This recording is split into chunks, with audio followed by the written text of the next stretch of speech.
Despite ogres being of low intelligence, often favouring brute force over anything else, they mentally can be broken like all others, especially when subjected to horrible torment. Now, imagine yourself subject to unspeakable horrors, those which even terrify ogres, yet coming out from it stronger. This is the story of Skrag the Slaughterer, the legendary prophet of the Great Moor, gore harvester, and the Moor that walks. A slaughtermaster of great power respected for his ability, and the former head slaughtermaster of the Rockgrinder tribe, led by the tyrant Bronn Rockgrinder. Despite his status, Skrag would not be impervious to mistakes of his own devices, and that was certainly the case here, where he had accidentally cooked and served Bronn's favoured Noblar on a platter at a great feast. Ogres are not by far the most sentimental creatures, but Bronn had grown accustomed to the Noblar's presence, and of course the little thing keeping its eyes and ears open for Bronn, reporting on any ogres that might have other thoughts against him. As soon as the tyrant had realized what had transpired, he flew into a fit of rage, grabbing Skrag and hacking off his hands, devouring them right there and then, as his tribe drunk from the feast cheered on. This humiliation was not enough, however, as Skrag was led from the festival grounds in shame, beaten and bloody, to a place of unspeakable horror to the ogre kingdoms.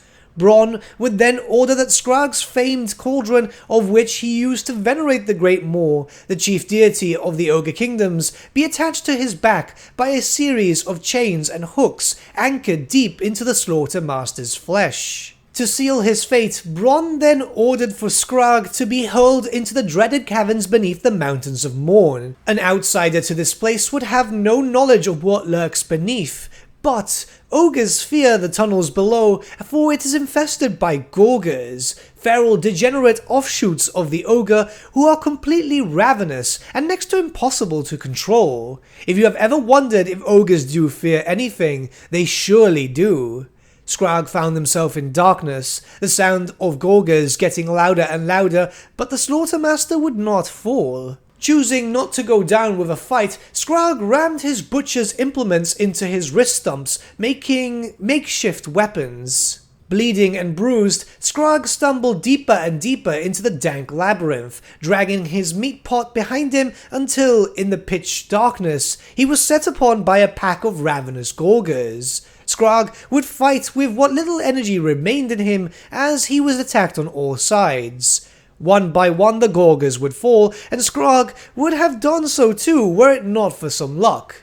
The largest of the Gorgers, its pack leader, rose to meet Skrag in single combat. Despite the creature's hulking size, Skrag ripped the foul creature's throat out with his teeth. This victory would be his grandest, as all other Gorgers would back away from him slowly, respecting him as one of their own. By killing their pack leader, he now became their pack leader. Skrag, now driven by visions of bloody revenge, roused his Gorger forces and led them up the mountain to the lands of his former tribesmen, whom had been resting the night away, unprepared for an assault from what they fear most. The Gorgers were unleashed, and ogre screams could be heard as they were cut down and eaten on the spot in a grand feast dedicated to the Great Moor. Bronn himself was pulled apart and boiled in Skrag's meat pot as an offering to the Great Moor, with the Moor itself blessing Skrag for his deeds, as the Rockgrinder tribe saw itself facing oblivion, with Skrag's wounds knitting themselves together as powerful energies surged through his body. Skrag made himself known to the other tribes, his ferocious Gorgers flanking his every move, for by following his familiar scent, they are guaranteed fresh kills to feed their insatiable appetites,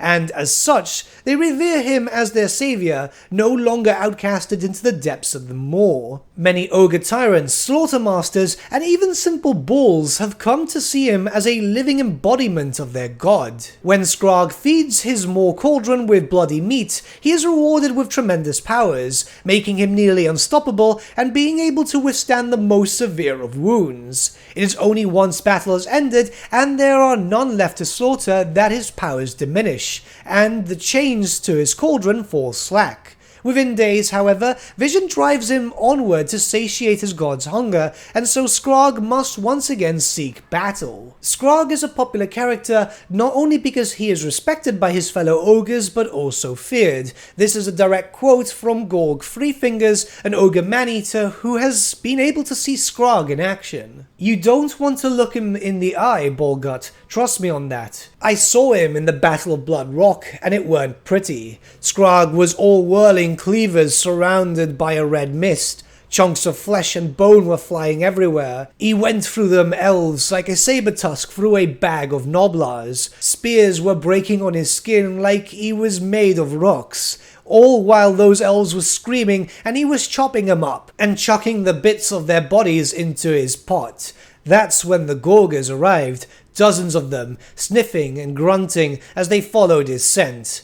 Then the real slaughter started. Now, why this quote is so important is because it shows how the other ogres fear Skrag. This is a man-eater who often travels the world and gets to see loads of weird stuff, yet Skrag is something so terrifying because he knows that he commands the Gorgers. Skrag is powerful by himself, yet with Gorgers being flanked around him, that makes him kinda untouchable. It's expected that his campaign in Warhammer 3 will focus up on buffing up Gorgers to make it his main unit, but that's not the only reason why I wanted to cover him today. While he doesn't have as much lore as Greasus, there is something rather important as today's blog drops a big info dump, as today's lore blog has confirmed where his top position is in the Warhammer 3 campaign, and that is in the Grey Mountains, which is rather interesting considering that it's so far away from the Mountains of Morn. They do make mention of that. That is, well, right next to the Empire and Bretonnia. It's the mountains that separates both countries from each other, so that's a really strange start position, especially for Skrag.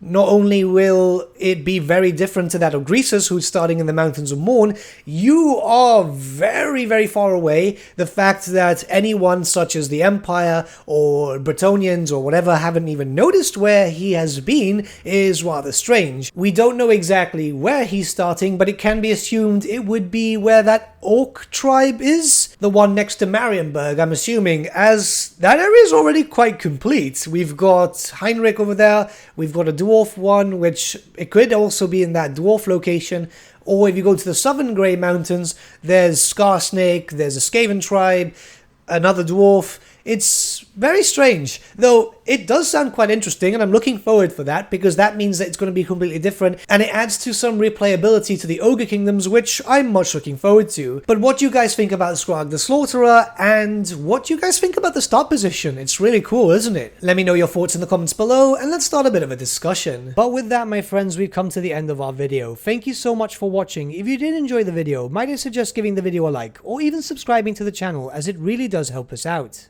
In the description section below are various links to different social media platforms such as Facebook, Instagram and Discord. Also in the description section is an affiliate link with Element Games where you could buy loads of hobby-based products, not just Warhammer, for 10 to 25% off. Making a purchase using that link and also our special code, which is also in the description, supports the channel at no extra cost to you, which we think is rather cool. A big thank you to our patrons. Your support means the world to us. It's amazing that people want to help a small channel like us grow and get to a higher level of content. A big thank you to Gibraltar LUSC, Ryan Bertsche, Andrew Prince and Okro for subscribing to us at our Fane level. You guys are super cool. And a big thank you to Edward Yule, VS Vasan, Aaron Whitman and Shaggy for subscribing to us at our King level. Honestly, we can't thank you all enough. And lastly, a big thank you to all of you for liking, sharing and commenting on these videos. Honestly, it's because of you guys that the channel's been growing at such a great pace lately, so we can't thank you all enough. But with that, my friends, thank you so much for watching once again,